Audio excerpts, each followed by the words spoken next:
guys, it's me, Yani. Happy Father's Day. And for today, gagawa tayo ng Brigadeiro Milo Cake. So, ang uunahin muna natin ay ang Brigadeiro Filling. Ang ingredients nito ay 2 egg yolks, 1 can ng condensed milk, 1 cup ng evaporated milk, 1/8 cup ng cornstarch, and all-purpose cream. Yung mga ingredients nakalagay naman siya sa description box. So sa first procedure na tayo, pakiabot naman yung nangingitim kong fan. And yung whisk. Pagalo-haluin muna natin ang evap, condensed milk,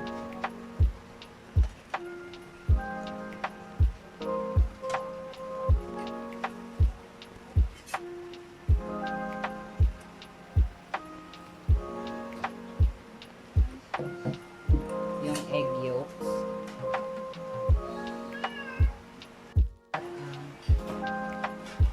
at ang ating cornstarch. Haluin lang siya ng mabuti hanggang ma-dissolve yung mga ingredients.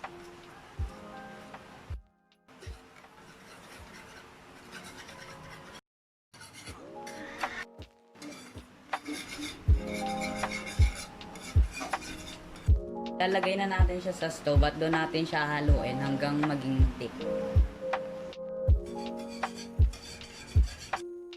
After maging thick yung mixture, ilalagay na natin ang all-purpose cream. Tuloy lang natin ang paghalo hanggang sa maging thick siya. Kapag thick na siya, i-set aside, let it chill, and i-refrigerate siya for 1 hour. So ngayon naman, ang gagawin natin ay yung Milo Cake. Ang mga ingredients niya ay evaporated milk, vegetable oil, salt, baking powder, vanilla extract, flour, 4 na pack ng Milo, brown sugar, and eggs. Yung mga measurements nasa description box. So yung first step ay paghahalo-haluin muna natin yung mga dry ingredients bukod sa brown sugar.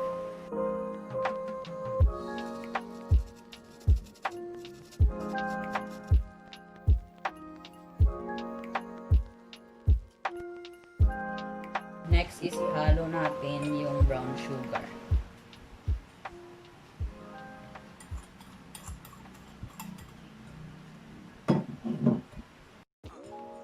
Next, ilagay natin yung evap.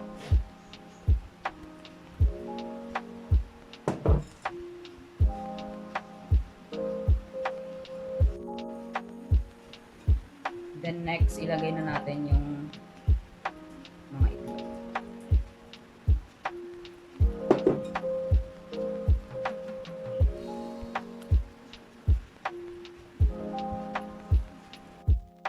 Then next, ilagay natin yung oil.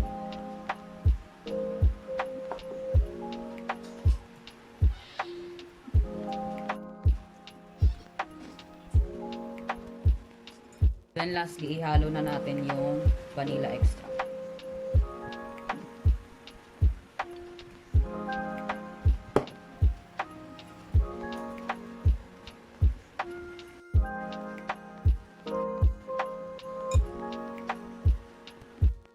After mixing well, pwede mo na siya ilipat sa pan mo. Pero make sure na-grease mo muna yung pan bago siya ilipat. So wala po akong pan ngayon, kaya gagamitin ko muna yung cookie tin. Since no bake Milo cake yung ginawa natin, i-steam natin siya for 30 to 45 minutes. I-cover nyo muna siya ng foil before ilagay sa steamer.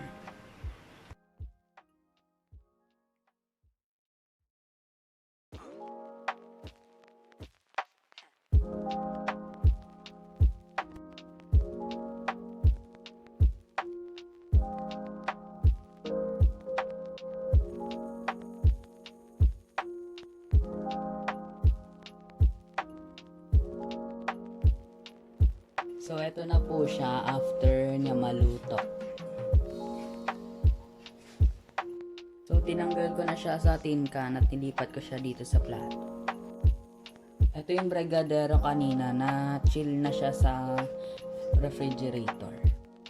So, hinati ko siya sa gitna para ilagay yung Brigadeiro Filling dito sa gitna.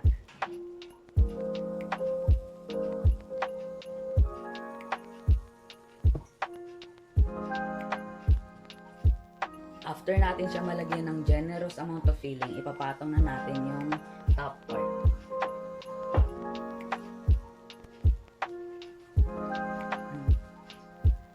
Ngayon, i-cover natin sa kanya yung frosting na ginawa natin kanina.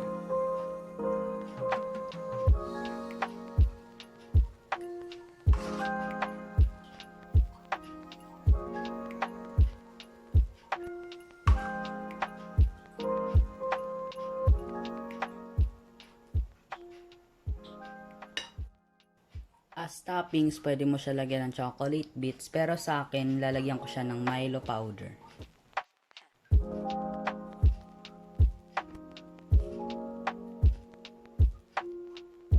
Ito na po siya. Happy eating. Thanks for watching. Please click like and subscribe.